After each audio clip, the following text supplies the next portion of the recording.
کہ اس کے اندر اگر کوئی یہ سمجھ رہا ہے کہ اسٹریٹجی سے کوئی سب سے بڑی پارٹی ختم ہو جائے گی، وہ پارٹی اس لیے نہیں ختم ہو سکتی. ذرا پھر سے یہ دیکھ لیں، جس پارٹی کے پاس 70% اس کی مقبولیت ہو ملک میں، آپ اس کو ختم نہیں کر سکتے. لوگ بھی چھوڑ دیں، لوگوں کو جو بھی کہیں ان کو چھڑوا بھی دیں کہ جی ہم نہیں جا رہے، پریشر ڈال کے، اس سے پارٹی نہیں ختم ہونے لگی. پارٹی کا ٹکٹ پھر بھی جیتے گا. یہ جو راستہ ہے یہ تو پاکستان کی تباہی ہے. اور صرف یہ جو باقی پیڑھی ہے، جو ریلو کٹے ہیں، جن کا نہ ووٹ بینک ہے نہ کچھ ہے، جو مزے لے رہے ہیں اقتدار کے، یہ صرف یہ کی کوشش ہے کہ فوج کو پاکستان کی سب سے بڑی پارٹی سے لڑایا جائے. یہ ہے سازش. سو میری آپ سے ریکویسٹ ہے، میرے اپنے پاکستانیوں سے، کہ دیکھیں یہ وقت ہے کہ ہم سب جاگیں کہ کیا ہو رہا ہے. یہ جو خوف اور ہراساں پھیلایا جا رہا ہے، اس کا صرف ایک ہی مقصد ہے کہ لوگ چپ کر کے بیٹھ جائیں. یہ جو عورتوں سے کہہ رہے ہیں، یعنی میں پھر سے یہ کہنا چاہتا ہوں کہ مجھے تو ابھی سمجھ نہیں آ رہی کہ یہ ہم کون سی دنیا میں ہیں. ہمارے ملک، ہماری جو دین ہے، ہماری تو روایتیں، چادر اور چار دیواری، میں نے تو کبھی ایسا نہیں دیکھا. مجھے صرف ایک ہی چیز سمجھ آ رہی ہے کہ یہ کوئی خوف پیدا کرنا چاہ رہے ہیں. اور مجھے ڈر یہ ہے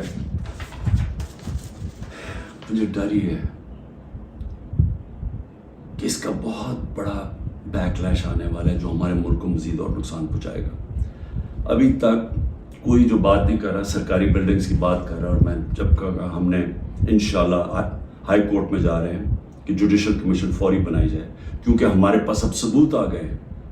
ہر جگہ ہمیں لوگ نظر آئے جو ہماری پارٹی کے نہیں تھے، جن کے پاس بندوقیں بھی تھی، پسٹل بھی تھے، جو آگے کہہ رہے تھے کہ اٹیک کرو کور کمانڈر ہاؤس. میاں والی کے لوگ اتنے خوش تھے، وہ جو ہمارا جہاز چوک جیسے کہتے تھے، وہ کس نے جلایا؟ وہ تو سارے ایک میرا کارکن کہہ رہا ہے کہ جب ان کو پتا چلا انہوں نے روکنے کی کوشش کی. کوئی نامعلوم افراد تھے. اس میں تحقیقات ہونی چاہیے. جس طرح جناح ہاؤس، ریڈیو پاکستان کیسے جل گیا؟ آپ دیکھیں مظاہرہ کہیں اور ہو رہا ہے، ریڈیو پاکستان ادھر جل جاتا، ادھر تو بندہ ہی نہیں کوئی ہوتا. اور آج کل تو فیس ریکگنیشن ہو سکتی ہے نادرا کے ذریعے، پتہ چل سکتا ہے کون ہے. تو اس کے لیے انڈیپینڈنٹ تحقیقات چاہیے. میں ذرا صرف ابھی گرا دوں، اب تک 25 لوگ شہید ہو چکے ہیں. دنیا میں 25 لوگ شہید ہو جائیں، کوئی سوچ رہا ہے کہ کس طرح پرامن احتجاج کرنے والوں کو گولیاں ماری گئی، سیدھی گولیاں ماری گئی. 25 اب تک شہید ہو چکے ہیں. اور سب سے زیادہ خطرناک 700 لوگ اس وقت گولیوں کی وونڈ سے، گولیاں لگی ہوئی جن کو ہسپتالوں میں 700. اب تک 7,500 ہمارے کارکنوں کو جیلوں میں ڈالا ہوا ہے. 7,500، جس میں میں نے کہا خواتین کی بھی ایک تعداد ہے. اور ہمیں سب سے زیادہ خوف ہے کہ ان سے بڑا برا برتاؤ کیا جا رہا ہے. اور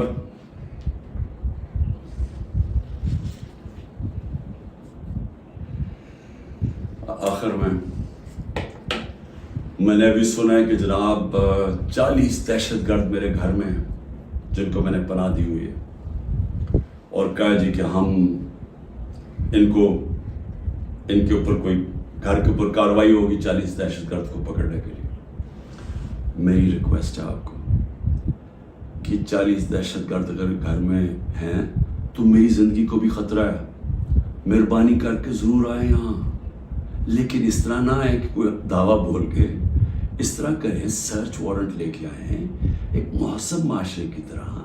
آئیں کہ کوئی نام تو دیں، یہ دہشت گرد ہے کون، اور آئیں ہم آپ کو ساری دکھا دیتے ہیں گھر میں کدھر ہے، کتنے دہشت گرد ہیں. شاید میرا ہی فائدہ کروا دیں گے کہ اگر کوئی چھپا ہوا وہ دہشت گرد ہے.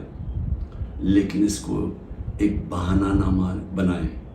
جس طرح ہمارے لوگوں کو پکڑ رہے ہیں، جس طرح اس کو استعمال کیا گیا ہے تحریک انصاف کے اوپر کریک ڈاؤن کرنے کا، اس کو بھی استعمال نہ کریں کہ جس طرح کہ جی عمران گھر 40 دہشت گرد چھپے ہوئے ہیں تو حملہ کر دو.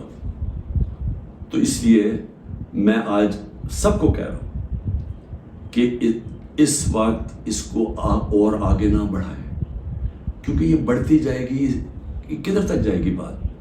اس میں تو کوئی حل ہے ہی نہیں کہ صرف پی ڈی ایم کو فائدہ کروانے کے لیے، کہ وہ جو میں بار بار کہتا ہوں کہ یہ حالات ہیں کہ 70% اس وقت قوم ادھر کھڑی ہوئی ہے، تو یہ جو تھوڑے سے ریلو کٹے ہیں ان کو بچانے کے لیے یعنی سب سے بڑی جماعت کو ختم کر دینا ہے، ختم کرنے کی کوشش، کیا یہ ہو سکتا ہے؟ اس لیے ابھی بھی وقت ہے، عقل کریں، بات کریں، مسئلہ حل کریں، اور مسئلہ ایک ہی ہے۔ مسئلہ کسی سے پوچھ لیں، تحریک انصاف کی بات نہیں کر رہا، کسی سے پوچھ لیں کہ اس ملک میں سیاسی استحکام آ ہی نہیں سکتا جب تک آپ الیکشنز نہ کروائیں۔ میں 1 سال سے یہ کہہ رہا ہوں، میں آج بھی یہ کہہ رہا ہوں کہ اس کا صرف حل الیکشنز ہے، اور میں تب سے انتظار کر رہا ہوں کہ کوئی بات چیت کرے اس پہ۔ جن لوگوں سے ہم بات کرتے ہیں وہ الیکشن کا نام ہی نہیں سننا چاہتے، وہ عجیب عجیب باتیں کرتے ہیں کہ جی اکتوبر اور اس سے آگے چلا جائے، تو وہ تو یہ تو ہونا ہی نہیں۔ اگر یہ آج 70 ہے تو یہ اور بڑھ جائے گا، آگے لیڈ اور ان کی بڑھ جائے گی، تو انہوں نے تو الیکشن نہیں کروانا۔ تو جو کروا سکتے ہیں، میری آج آپ سے اپیل ہے، اس ملک کو بچائیں اور الیکشنز کروائیں۔ شکریہ۔ کتنا